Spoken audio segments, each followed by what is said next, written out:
I'm going to talk about the heart. And so my background is in engineering. I'm an engineer, but I've spent my career mostly in cardiovascular physiology and cardiovascular medicine. But I thought I would start with trying to connect to you guys with a system that maybe some of you are more sort of familiar with than the heart, and this is the diesel cycle. And the diesel cycle, as some of you might know or some of you might remember from way back when, uses combustion to convert chemical energy into useful work, right? So if, I think you can't see my pointer, I can only see it on this screen, but you know, basically what the diesel cycle or the gas cycle is not so different. You have combustion, and then you have the power stroke, which is sort of follows ideal gas law, and then you have a valve opens, and then you have compression, and then it goes around, and you can then compute by going around the loop. You can compute the net useful work that you can do with an engine like this. So the heart's no different, or not so different anyhow. So the heart is a pump. It's a pump made out of muscle. And just a little bit of terminology for you. So the heart has these two big chambers called ventricles, which is most of the pumping action happens. The ventricles fill when they're relaxed, and that process or that time of the cardiac cycle is called diastole. Okay? And then they contract, and when they contract, they generate pressure. And they generate pressure until they can, enough pressure that they can actually eject the blood, and then they go through the cycle again. So same thing, the stroke work or the useful work that the heart is doing on the blood is the area of that pressure volume loop, just like the diesel cycle or the Otto cycle or something like that. The difference is you're going around the cycle the other way, because the walls of the chamber are actually doing the work on the fluid inside rather than the other way around. Okay, so crash course in cardiology for you guys, some terminology. So you guys can, when you go to see your doctor, you can use some of these words, and your doctor goes, wow, this guy really knows what he's doing. So I already told you about systole. Systole is active contraction. Diastole is relaxation. Stroke work, we say stroke work, which is the work done in one cycle, okay, the work done on the blood. So during diastole, the blood is doing work on the heart. During systole, the heart is doing work on the blood. The stroke volume is the amount ejected. Okay, so you can look at that. In this case, the stroke volume is about 70 or something, 70 ml. So that's a typical kind of stroke volume for an adult human. Ejection fraction, this is an important number to cardiologists. It's how much of that diastolic filling gets ejected. So you look at this diagram, the ejection fraction is about 60%, 65%. That's a good, healthy number. It can get very low in heart failure. Preload is an important concept. Preload is also a very vague concept. Preload is sort of used loosely to refer to the venous pressure, the pressure of blood filling the heart, or the end diastolic pressure, or the amount of filling. So the function of the heart depends a lot on preload, because you need preload in order to stretch the chamber so that it can contract and eject. And you can imagine a situation, an extreme situation, if you're bleeding to death, you don't have much preload because there's not much filling going on. Okay? Afterload is the pressure that you're pumping against, the pressure in the large arteries. Okay, now you're all cardiologists. Okay, so what does the heart do? So the heart, like you don't eat hydrocarbons, you eat carbohydrates and fats, right? And the heart is able, through a series of metabolic processes, takes the electron pairs, which are generated by oxidation of those primary carbon substrates, puts them on these cofactors like NADH and ubiquinol. Okay. Then there's a process called respiration, where those reducing equivalents ultimately donate electron pairs to oxygen to reduce the oxygen down to water. And in doing so, the inside the mitochondria, these processes happen inside mitochondria. You generate ATP. Who's heard of ATP? So probably less than half. Okay, but ATP is really important. It's another take-home thing. ATP is kind of the central energy currency of all cells, prokaryotes, eukaryotes.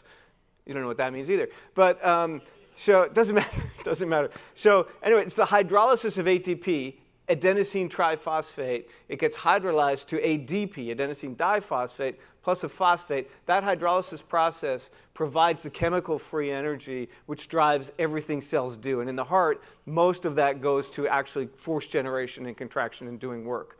Okay? So some cool numbers for you. So your heart is working right now, sitting down, resting. Your heart is consuming about 5 watts of energy. Okay? So and that's fats, carbohydrates, kind of a mix. Before lunch, you're probably mostly eating fats, triglycerides, things like that. After lunch, you're going to have insulin, you're going to have some sugar in your blood, your heart's going to be eating carbohydrates. The whole body is running at about 100 watts. Again, sitting in your chair, lying in your bed. So about 5% of the energy consumption in your body is the heart. The heart generates in free energy of ATP hydrolysis potential and uses about 2.5 watts for ATP. How much work does it do? At rest, it does about 1 watt. Okay? So sitting in your chair, this is not exercise. Your heart's doing about 1 watt. That means the efficiency is about 20%. Right? 20%, is that good? Is that bad? You know, you can compare that to a good diesel engine. It's kind of disappointing when you look at these numbers. We can't even keep up with automotive engineering and our own efficiency.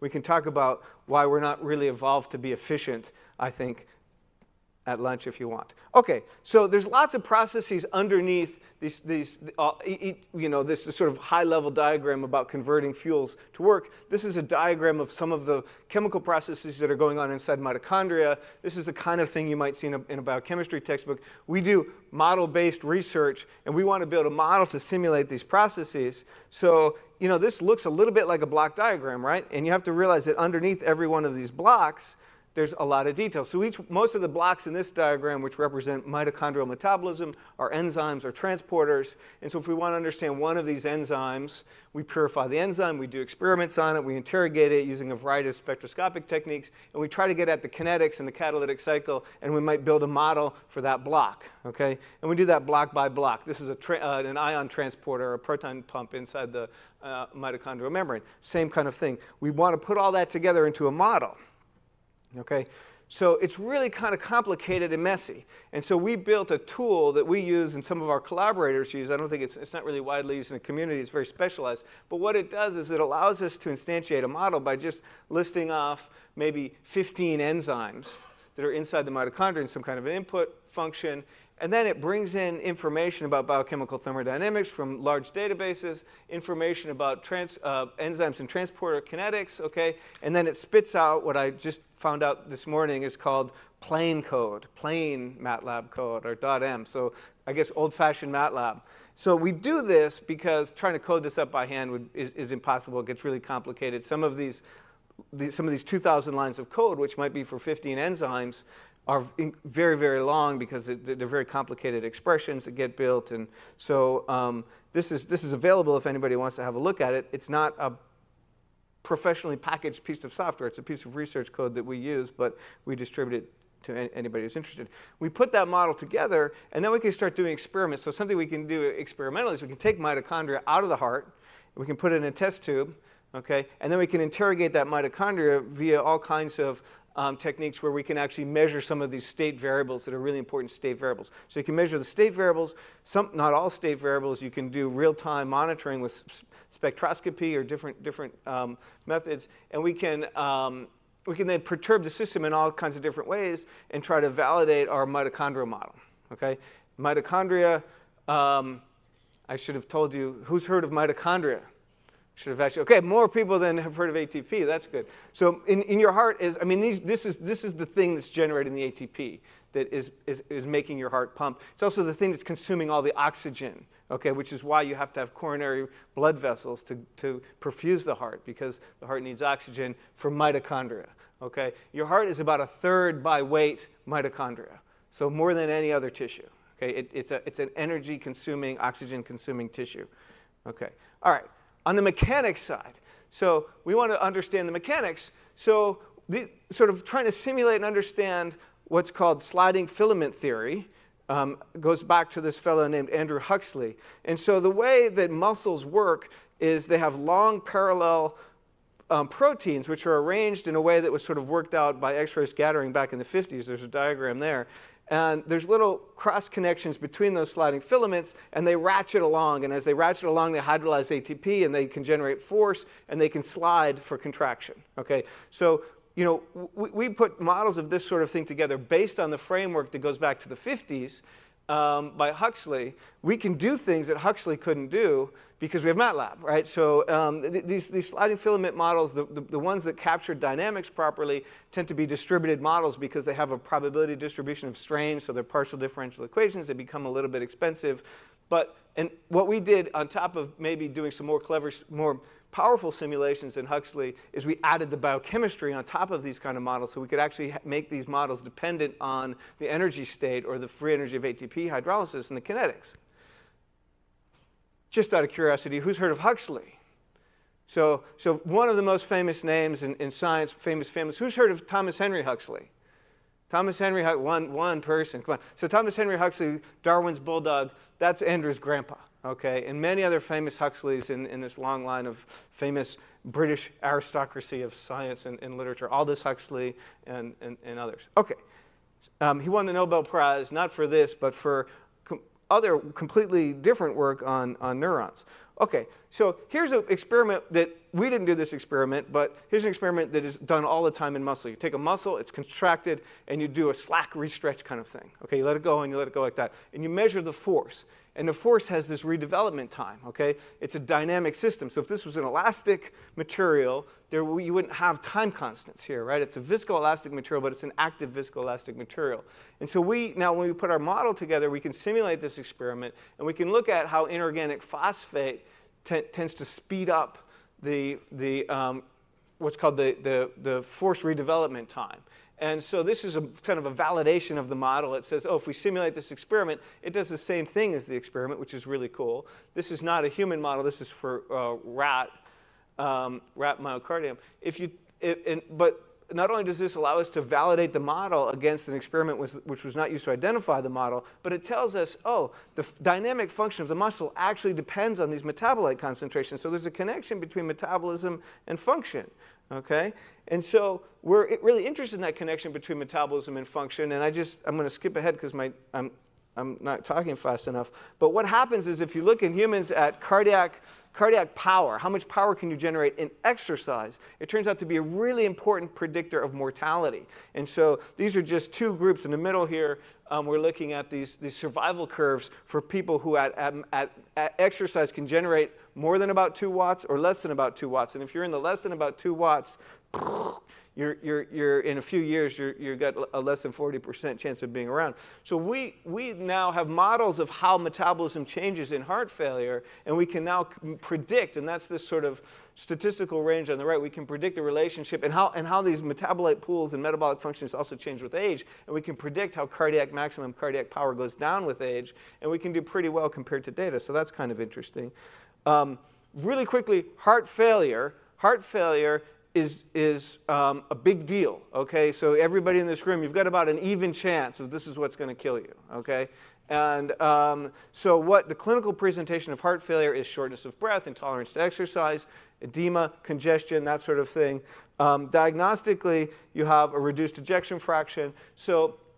And why do you have a reduced ejection fraction? Because the heart's not ejecting very well. These are simulations from a rat heart model, okay? And what we did is we made the model metabolically equivalent to what we measure metabolically in what we measure in myocardium from sick rats and sick people. And the model gets heart failure, which is kind of interesting. So we have a model of heart failure, but then the model tells us if we dig down into the metabolic pathways, the model then we can then reverse engineer out targets, and we sort of zeroed in on this particular pathway, in purine nucleotide degradation and salvage pathway, in order to try to rescue metabolism. And this is a really complicated thing. I'm not going to go through the details, but I'm going to tell you, we identify targets, and then we can go and make a rat. It's something you can't do with people, but you can go and say, okay, I have a target. I'm going to go and knock that gene down or knock that gene up in the myocardium of the rat, and I can see if I can fix the rat and save them and cure heart failure. And of course, people have cured heart disease in rodents many, many, many times in the past. Okay, you can cure cancer in rats, you can cure heart disease, you name it. Well, here's the cure for heart failure in rats. But what's different about it, which is kind of interesting, and I just want to summarize, because my time's just about up, is that this is now, we're doing this with computer models. Okay, and this is something we really couldn't, we were just only dreaming about 10 years ago, and that is actually integrating up from molecular function all the way to the whole body function and saying, I have a phenotype, I want to hit this phenotype, what do I need to do at the molecular level, right? And then going back down and actually doing it, okay? And we're not at, we're at animal models, but we're certainly not at translational models, but that's, we're sort of moving there pretty quickly. A quote from Dennis Noble, it's time to put Humpty Dumpty back together again. And I took this quote, and I might have written it down wrong, from yesterday from Andy Grace about what is model-based design. So I'm saying we do model-based research. Same thing, systematic use of models throughout the research process. Okay, not necessarily the design process, but the research, design, and development process.